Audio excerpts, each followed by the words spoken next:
Wild. So Professor Lane, Yeah. he ties together all these different ideas Yeah. from personal stories to cutting edge research. True. And it all points to a future Yeah. that's deeply connected to VR. The book starts with this idea Okay. called the Chandian effect. Interesting. And honestly, We all experience it. Okay. It's that feeling of certainty we have about the world around us. right. Even if that certainty isn't always based on reality. That's deep. Think about it. Okay. How many times do you just go through your day, assuming things are as they seem, Yeah. without ever questioning your perception? I guess I do that all the time. Right. It's like we trust our senses Yeah, without even thinking about it. totally. And that shapes our routines. Yeah. Our plans. Yeah. Even our sense of self. And Professor Lane, Yeah. he uses this story Oh, cool. about a spiritual teacher named Fakir Chand Okay. who had this powerful vision Okay. during World War I. Wow. He saw his guru, Uh-huh. who told him that the enemy soldiers were just retrieving their dead Oh, wow. and not to waste any ammunition. So he saw this vision. Yeah. And it changed how he acted. You'd think seeing something like that Yeah. would make you really believe in it. Oh, but what's so interesting is that Fakir later realized that this vision Yeah. was actually a projection of his own faith, his own belief system. Wow. It was an illusion created by his mind. So even though it felt real, Yeah, it wasn't. exactly. That's crazy. It makes you wonder, though, Yeah. if our minds can create these really convincing illusions Right. based on what we believe, Uh-huh. then how does that play into our experiences in virtual reality, Mm. where technology is actively trying to trick our senses? That's a good question. It's kind of a big deal. Yeah. Because it shows how VR can use our natural trust in our senses Uh-huh. to create these super immersive experiences where it gets hard to tell Yeah. what's real and what's simulated. This actually reminds me of another interesting idea from the book, Okay. global positioning intelligence. Or GPI. Yeah. Okay. So imagine Google Earth, Okay. but instead of just seeing someone's backyard, you can see their whole digital footprint, Like what? their social connections, Yeah. their preferences, maybe even their thoughts in real time. You're kidding. That's the world that GPI imagines. So it's like total transparency. Anyone's information is just out there. It could change things like healthcare Yeah. and education, Uh-huh. but it also makes you think about privacy Oh, yeah, for sure. and the possibility of manipulation. Right. Because Like think about location-based dating apps. okay. They already use GPS to Right. connect people. So GPI, it's like taking that to the extreme. It's exciting, Yeah, but also kind of scary. definitely. Now, what about the future of books? Okay. Does Professor Lane think they'll survive in this digital world? He actually thinks the physical book, Uh-huh. the codex, Yeah. is slowly disappearing, Interesting. being replaced by this more dynamic Yeah. hypertext entity. Okay. He talks about how when he was younger, he bought this leather-bound guru, Granth Sahib, Uh-huh. but now he prefers to read on his iPad. So he sees that as like a symbolic shift. Exactly. So instead of just words on a page, Yeah. he imagines books becoming these interactive multimedia experiences. Right. But what does a hypertext entity actually look like? Well, he describes it as this mix of text, Okay. images, videos, interactive elements. So you could like click on a word Yeah. and it would take you to other articles. Exactly. Or videos or even 3D models. It's about engaging the reader Yeah. on all these different levels. It's like the book becomes a portal yeah. to this huge network of information. A whole world you can explore. That sounds pretty awesome. Now let's switch gears a bit. Okay. How does the author approach the idea of consciousness? Yeah. There are so many theories out there. He dives into this idea of consciousness as information, Okay. specifically through integrated information theory. Or ITT. And this theory says Yeah. that consciousness comes from Uh-huh. the complex way our brains process information. Mm. It's kind of like how the human genome Yeah. is this code that determines our biology. So our consciousness, Yeah. it's not some mystical thing. Right. It's literally information moving through our brains. And to explain this, Yeah. the author uses the example of an iPhone. Okay. You know how the iPhone's interface is so simple? Uh-huh. But underneath, Yeah. there's all this complex code Right. and algorithms. And it's all driven by information. Exactly. Wow. So is he saying Yeah. that if we could figure out how information flows in our brains, Yeah. we could understand consciousness. That's what ITT researchers are trying to do. It's a big deal It could change everything. about how we understand the mind Yeah. and its connection to the physical world. But Professor Lane, Yeah. he also introduces this idea called the remainder conjecture. It's like a challenge To who? anyone exploring consciousness. Okay. He says we need to look at all the physical explanations Uh-huh. before jumping to supernatural or metaphysical ones. So don't assume it's all spiritual or mystical Right. until we've explored the science. Exactly. It's about being rigorous Yeah. and open-minded. Which is important when we talk about VR and how it can help us understand consciousness. And even our spiritual practices. Speaking of which, Yes. the book talks about VR and meditation. Did the author have any experience with that? He actually tried using an MUS headband. What's that? It gives you real-time feedback Oh, cool. on your brain waves during meditation. It's like a biofeedback loop Yeah. for your meditation. Exactly. It's neat. He found it really helpful For what? for getting into those deeper states of relaxation and awareness. So how does VR fit in? Well, Professor Lane thinks VR can create Uh-huh. these immersive environments that are perfect for meditation. Like what? Imagine being transported to a peaceful mountaintop Whoa. or a quiet forest, That would be amazing. all from your own home. It's like a personal meditation retreat. Right. But is it really the same Good question. as meditating in the real world? That's up for debate. Was. But Professor Lane thinks Yeah. VR can make meditation Wow. more accessible That- and more engaging. Especially for people who Yeah. aren't into traditional meditation. Exactly. And it's not just about the visuals. Right. You could have sounds, Yeah. guided meditations, Yeah. even biofeedback from something like the MESE headband. It could be a really powerful experience. Yeah, let's talk about this story Okay. that shows just how transformative VR can be. Okay. Professor Lane introduces us to Kenneth Williams, Uh-huh.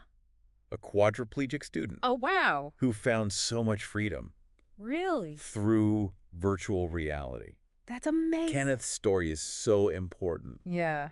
because it shows how VR can change lives By breaking down barriers. and giving people new possibilities. So even with his physical limitations, he could experience things in VR that Mhm. wouldn't be possible otherwise. It's incredible to think Oh, no. that someone who's in a wheelchair Yeah? could feel the excitement of a roller coaster Wow. or the wonder of exploring space. All thanks to VR. And Professor Lane shares parts of Kenneth's VR journal.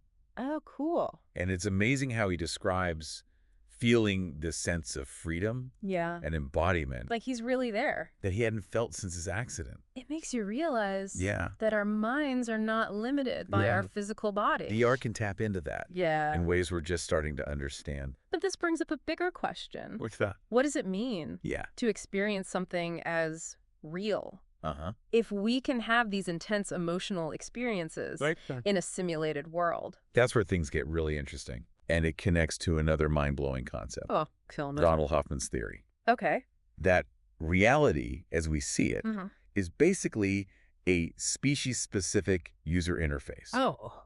It challenges everything we think we know. About reality itself. What does Hoffman mean by species-specific user interface? So he's saying that our perception of reality, Uh-huh. it's been shaped by evolution to help Okay. us survive, not necessarily to show us Yeah. what's truly real. Wait, are you saying what we see as real Mm-hmm. might not actually be real? It's a radical idea. So it's all a trick? It's gaining traction Wow. in the scientific world. Hoffman uses this analogy Okay. of a desktop interface. Okay. Like we see icons and files on our computer, Right. but underneath, Uh-huh. there's all this complex code and data. So Mhm. our perception of the world Yeah. is like that desktop interface It's a simplified version Okay. of a much deeper reality. that we're not really aware of. Ex- So we're only seeing the tip of the iceberg. when it comes to reality. And VR, Yeah. it's like putting on a different pair of glasses Uh-huh. that lets us see a different part of that iceberg. A different version of reality. So VR is both a way to explore new things yeah. and a way to understand Mm-hmm. the limitations of our own perception. It's a fascinating paradox. We're going to delve deeper into that Oh, yeah. after the break. Can't wait. Stay tuned. I will. Welcome back to our deep dive into virtual reality and all its mind-bending possibilities. Oh. It's wild, right? Before the break, we were talking about how Yeah. our perception of reality Uh-huh. might be more like a user interface Right. designed for survival, Yeah. not necessarily for accuracy. And Professor Lane compared it to a computer desktop. Yeah, with the icons and files we see. Uh-huh. But underneath, there's all this complex code. It makes you wonder, It does. what's the code behind our reality? Right. VR technology actually gives us a good analogy here. Think about how VR headsets create those immersive experiences. Okay. They present this carefully constructed world Yeah. with visuals and sounds But if the frame rate drops, where there's a lag. you suddenly realize Yeah. you're just wearing a headset. Yeah. It's like those moments in a movie Yeah. when you see the special effects. And the magic is gone. But instead of CGI We're talking about our brains. and the potential special effects they're using, To create our reality. Professor Lane even shares this story Oh, yeah.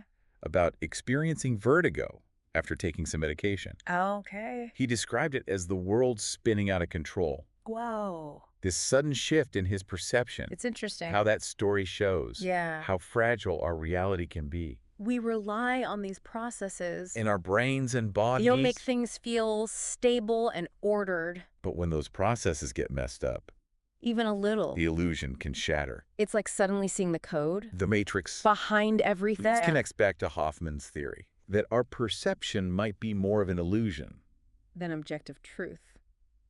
So if our brains are filtering information, To simplify things. then what happens Yeah. when those filters don't work right? Makes you question what's really real. This idea of perception, Yeah, it also applies to how we experience time, right? absolutely. We usually think of time as this straight line, Yeah. this constant flow. But in VR, You can mess with time. speed it up, Slow it down. even make it jump around. Could our brains be doing that too? You mean like manipulating our experience of time? Yeah, like a super advanced VR headset. So you're saying time travel, Maybe perceptually. like we could experience time differently, Think about those times when time flies by. or when it seems to drag on forever. Yeah. Could those be glimpses? Of our brain's ability to change how we experience time. Trippy thought. Especially when you consider the remainder conjecture. Right, if we've looked at all the physical explanations. And how we perceive time. What else is there Could there be more to time? than we currently understand It's a question that pushes the boundaries. of science as we know it? But that's what makes this so interesting. Let's go back to Kenneth Williams for a minute. The student who found freedom in VR. I was so moved Me too. by the excerpts from his VR journal, Yeah. the way he described riding a virtual roller coaster, Feeling the wind and the adrenaline. things he hadn't felt since his accident, It shows how powerful VR can be, to evoke those visceral emotions. even in a simulated environment. What really stood out to me Yeah. was how Kenneth talked about being able to look around, Yeah. to see the details, and feel a sense of movement. dummy. It shows how VR can create Yeah. a sense of embodiment.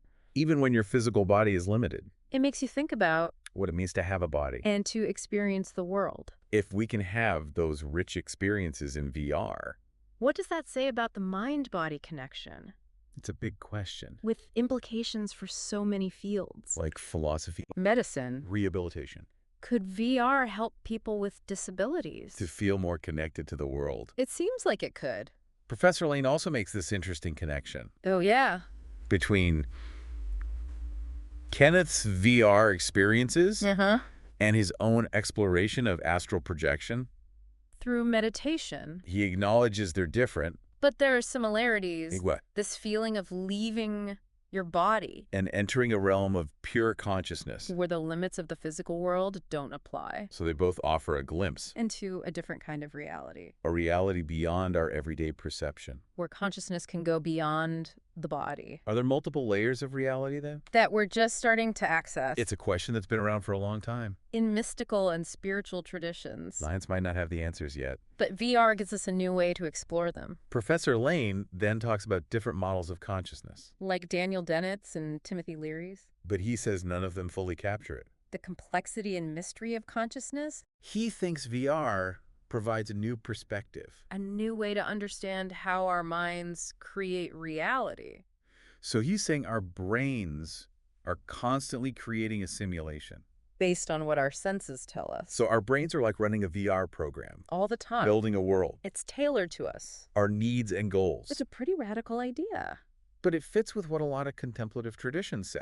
And this simulation, Yeah. It's not just what we see. It's everything. Our thoughts, our emotions, our Our whole subjective experience. Exactly. But if it's all a simulation, Does that mean we can change reality? just by changing our thoughts. That's the age-old question. And VR might help us find out. How? Imagine being able to change a virtual world. Yeah. Just with your thoughts. That would be incredible. What would that tell us? About consciousness. And its power over reality? It's like that saying, as within, so without. But Professor Lane doesn't stop there. Of course not. He goes even deeper. By saying our brains might be manipulating time, Time travel. he uses VR to explain this. Remember latency. The delay in VR systems. That can break the immersion. Yeah. He says our brains might face a similar issue. Because there's always a delay. Between the real world and our perception of it. Even if our brains are super fast. So what if our brains are adjusting our sense of time? To make up for that delay. Maybe our experience of time isn't as fixed as we think. That's a mind-blowing idea. Are you saying our brains can time travel? At least perceptually. It's a possibility. It sounds crazy. But it shows how VR can make us rethink everything. About the world.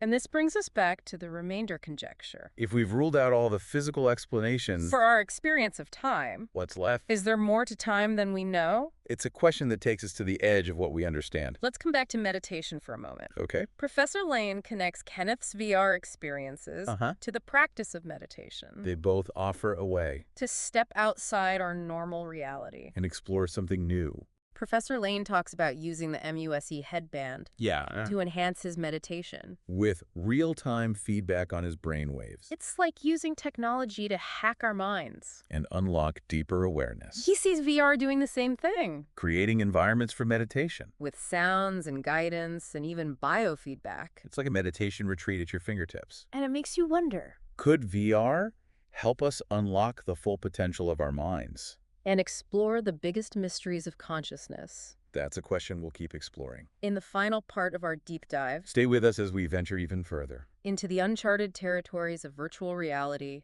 and the projected multiverse. Welcome back to the final part of our deep dive into virtual reality and consciousness we've talked about so much already. Questioning reality. Exploring VR's potential. And now it gets even deeper. Professor Lane introduces this idea of the projected multiverse. Oh, wow. He wrote about it for a Science of Consciousness conference in India. Cool. And he brings together a lot of the ideas we've been discussing. Like, Like thinking of our brains as these advanced VR headsets. okay. He reminds us that VR experiences, Yeah. as real as they might feel, Uh-huh. are just information. Well, encoded in a headset. So are you saying our brains are doing the same thing? In a way, Yes. taking in sensory information. And building a virtual world. But that representation, Might not be the same as actual reality. it's like that map and territory thing. Exactly. The map can be super detailed, But it's still just a it's representation. not the actual territory. So what is the actual territory then? If our brains are projecting this multiverse Is there a real reality out there? that we're not experiencing directly? It's a huge question. Professor Lane explores it from all these different angles. Okay.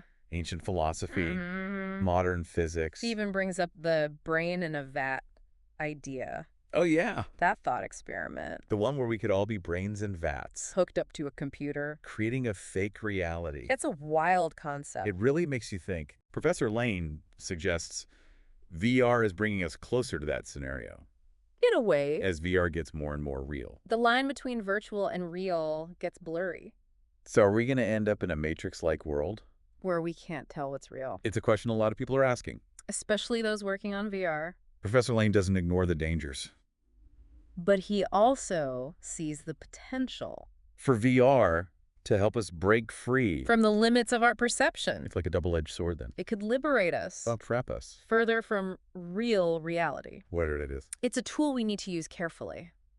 And consciously. Professor Lane thinks that by creating these virtual worlds, we're actually learning about our own minds. How? It's how they build our reality. Like holding a mirror up to our consciousness. Exactly. So playing a VR game, Exploring a virtual world. it could teach us something about how our minds work. It's like a new kind of consciousness research. Professor Lane also talks about paying attention to the glitches The glitches. in our perception. Like what? Those moments when our brains show us Yeah. that reality isn't as solid as we think. Like deja vu. Or dreams that feel super real. Or even Professor Lane's experience with vertigo. Those moments can give us clues. About how our consciousness works. The code behind the interface It's like catching our brains in the act. of creating our reality, so we need to notice those moments. Those glitches in the matrix. We need to be more like Neo. Questioning everything. Professor Lane also says that studying VR technology, Can teach us about our own brains. How they might be building our reality. it's like reverse engineering consciousness. By looking at the tech we've created, That's fascinating. it's like we can learn about ourselves. By studying the things we make. This connects back to time perception, too.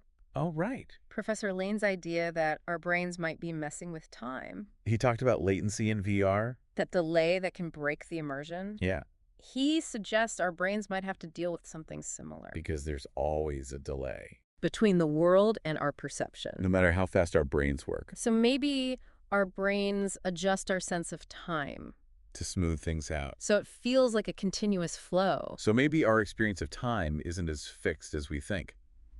It might be more flexible. Perceptual time travel. It's a wild thought. And it brings us back to the remainder conjecture If we've considered all the physical explanations, for how we experience time. what's left? Could there be something more to time? That we don't understand yet. Professor Lane connects this back to Kenneth Williams, too.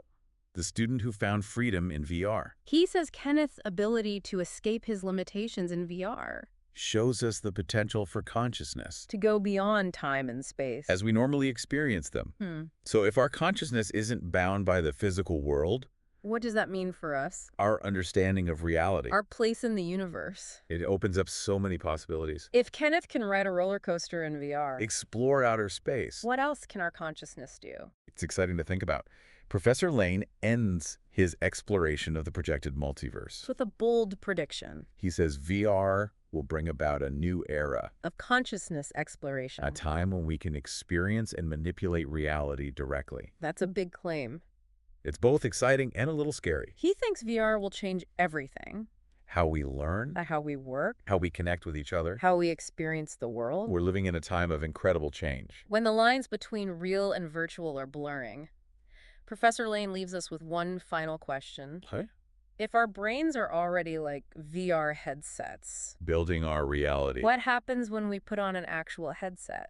Are we entering a new level of consciousness? A world of infinite possibilities. It's a question to think about. As we keep exploring VR Thanks for joining us on this deep dive. into virtual reality Consciousness. and the nature of reality itself.